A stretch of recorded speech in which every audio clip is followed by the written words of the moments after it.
All right, we're about to go on a journey, but not the kind you might be used to. We're heading into a psychological underworld. This is a place where wisdom isn't found by looking up at the sun, but by staring deep, deep down into the dark. We're traveling to the Earth's pressurized core, where the molten eye churns in primal silence to meet a very different kind of prophet. So, right off the bat, let's get one thing straight. Forget everything you know about climbing mountains to find enlightenment or seeking clarity in the light. This story, this whole idea, is the complete opposite. It's an inversion. It's a deliberate, deep plunge into the psyche's basement. You see, the point here isn't about becoming better or purer. Not at all. It's about confronting the parts of ourselves we've buried, the stuff we pretend isn't there. It's about finding a really strange kind of truth in our own internal decay. A truth that you have to feel in your gut, not just think about. So let's dive in. Act 1. This is where we meet the protagonist of this underworld, a figure who is just deeply paradoxical and profoundly unsettling. He is the uncanny shadow. You think of these classic wise figures like Nietzsche's Zarathustra, right? He brings wisdom down from a high sunlit mountain.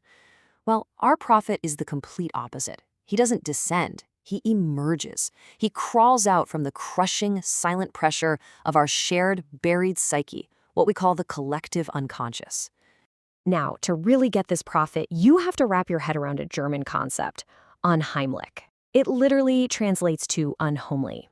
It's that specific, chilling feeling of dread you get when something that should be familiar and comforting is suddenly just wrong, alien, menacing.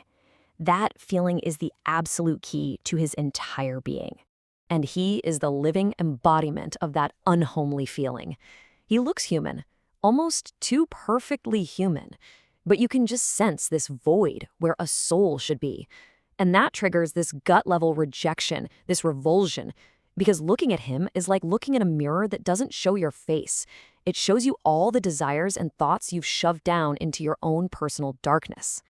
Okay, let's move on to our second act.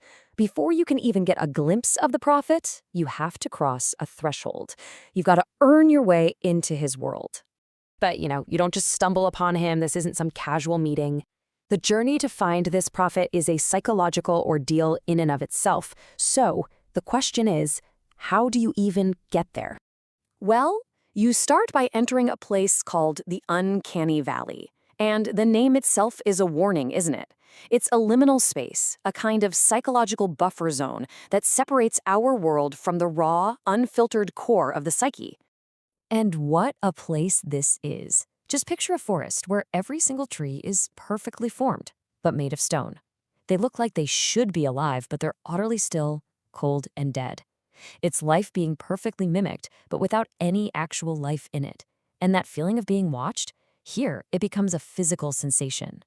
And here's the truly terrifying part. This isn't just some creepy collection of stone trees.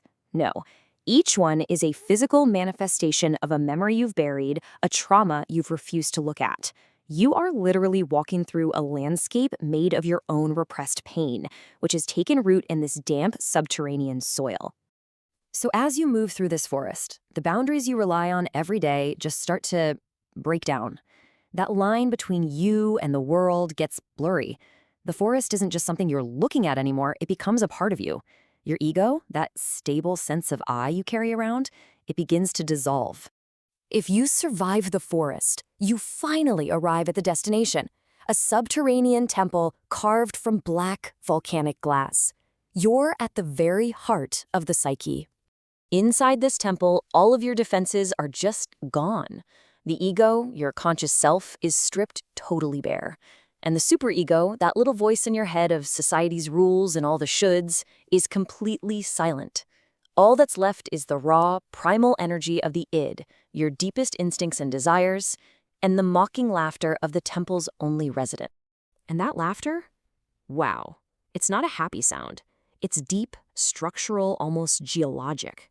Like the world itself is breaking apart under your feet. It's the sound of pure mockery for all the rigid structures we build on the surface.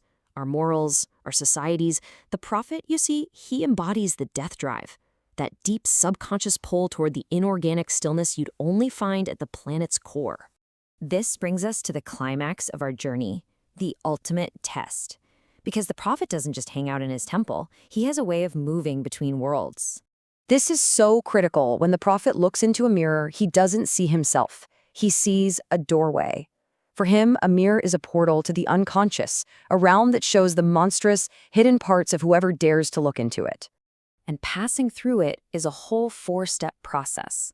First, you have to let go of the reality principle, our basic agreement on how the world works.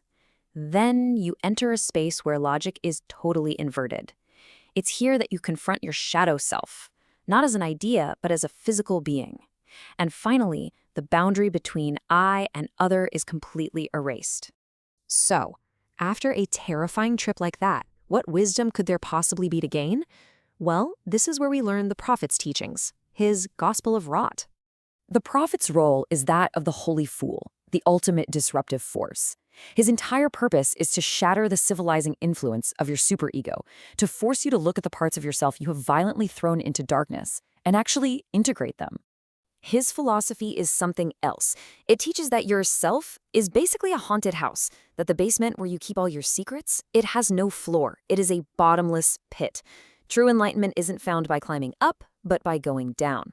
You have to embrace the unhomely, the terrifyingly familiar darkness within your own spirit.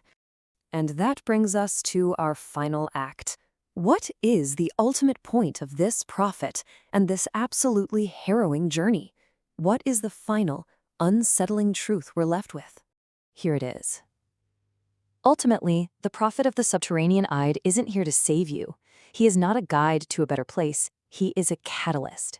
He simply exists to facilitate the necessary, inevitable collapse of the ego, that fragile self we construct to protect us from the truth of what we are.